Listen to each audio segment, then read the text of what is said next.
건강한 삶을 위해서 빼내고 싶은 게 있나요? 이 충농증. 충농증. 이 머리 어딘가에 이렇게 꽉 짜여 있는, 꽉 차 있는, 막혀 있는 것 막혀 있는 같아요. 이거 다 빼내버리고 싶어요. 그래서 정말 다양한 방법을 시도해봤거든요. 뭐 몸에 좋은 것도 먹어보고 요즘에는 코 세척하는 그 기구도 사가지고 해보고 있는데 도무지 빠지질 않더라고요. 그래서 여기에 있는 충농증을 빼내려고 한다. 네, 다 빼버리고 싶습니다. 셰프님은요? 저는 나이살. 아. 이게 꼭 원하지 않는 부위에만 달라붙기 시작하는 것 같아요. 그렇지. 네, 사실 우리가 뭐 나이는 빼낼 수 없지만 나이살은 나이살은 빼낼 수 있으니까. 네, 노력을 하면 되니까. 몸에 쌓이면 건강을 공격하고 백해무익한 것들이 상당히 많지 않습니까? 자, 그래서 준비한 첫 번째 주제는 쌓이면 독이 되는 것들입니다.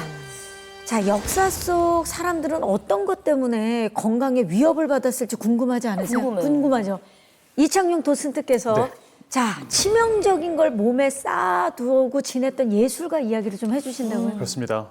몸에 좋지 않은 것들이 쌓이고 쌓여서 결국 불행한 인생을 맞이하게 되는 예술가들이 종종 있는 것 같아요. 그중에서도 오늘은 이 남자의 이야기를 좀 나눠볼까 하는데요. 저의 최애 화가 가운데 한 사람입니다. 이 남자의 대표적인 작품 한번 보시죠. 오, 저도 좋아해요. 최애. 모를 수가 없죠. 네. 너무나도 유명한 화가, 아마 전 세계인들이 가장 사랑하는 화가이지 않을까라는 생각도 드는데요. 고흐 너무 유명하잖아요. 작품도 굉장히 많고. 이 남자가 화가 생활을 얼마나 하는 것 같으세요? 이 남자가 10년. 10년. 이 남자가 실제 화가로 활동한 시간이 9년입니다. 9년. 비슷했다. 많이 맞죠. 딱 9년입니다. 그러니까 9년 동안 회화 작품을 900점을 남겼다라는 것은 1년에 100점씩 그렸다는 거고요. 어마어마한 거죠. 많이 그렸네. 그림을 3일에 한 점씩 그렸다는 거예요. 어마어마하게 많이 그린 겁니다. 그림만 그렸네요.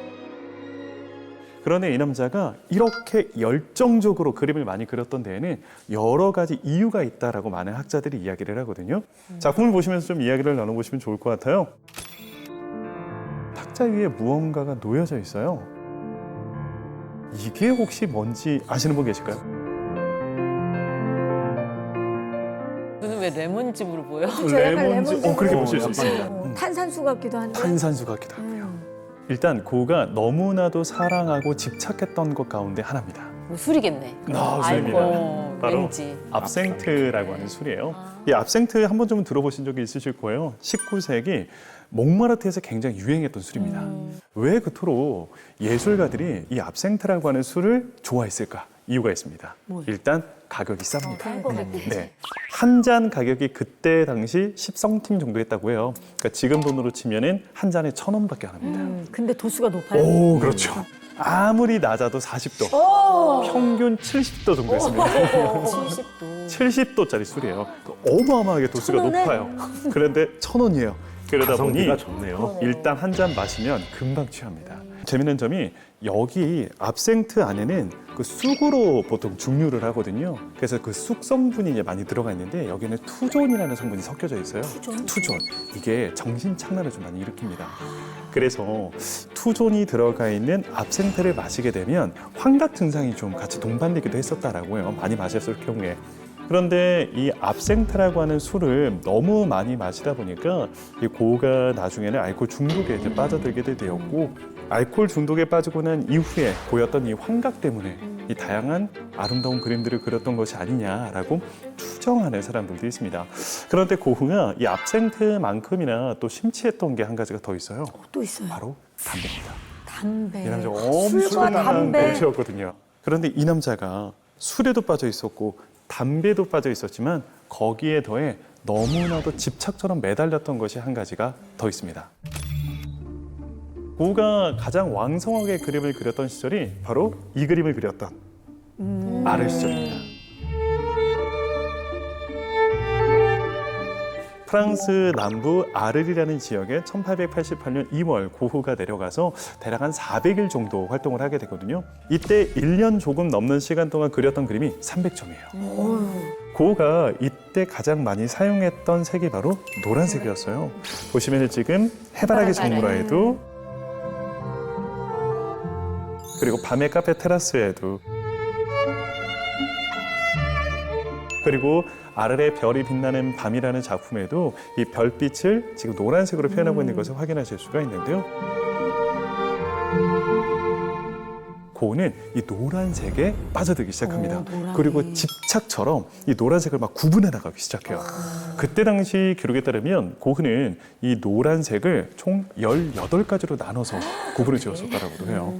최근 신경의학과 학자들 가운데에서는 아마 고흐가 이때 다양한 것들에 집착하고 중독되었었던 것은 바로 도파민 때문일 것이다 라고 이야기를 해요. 도파민이요? 도파민 중독. 도파민.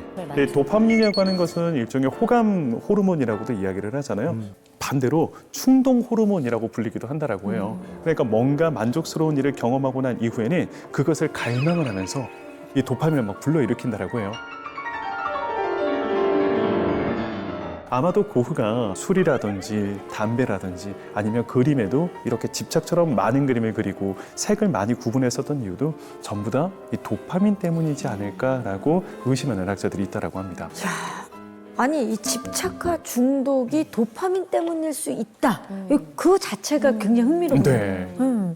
그러고 보면 사실 고흐가 이 자극이 되는 것에만 몰두한 게 요즘 우리가 막 쇼츠 이런 걸 보고 SNS 뭐 쇼츠 이런 걸 보면서 즐거운 것만 막 찾는 모습과 좀 비슷하지 않나 그런 생각이 좀 드네요. 여러분은 내가 도파민 중독인가 이런 생각 해본 적 없으세요 혹시? 제가 한때 그런 생각을 했던 적이 있었던 게 그때 어떤 게임이 유행이었던 때가 있었어요. 동물 맞추는 거 아니에요 혹시? 그런 거 아니고 뭐뭐팡. 그러니까 그게 동물 맞추는 거.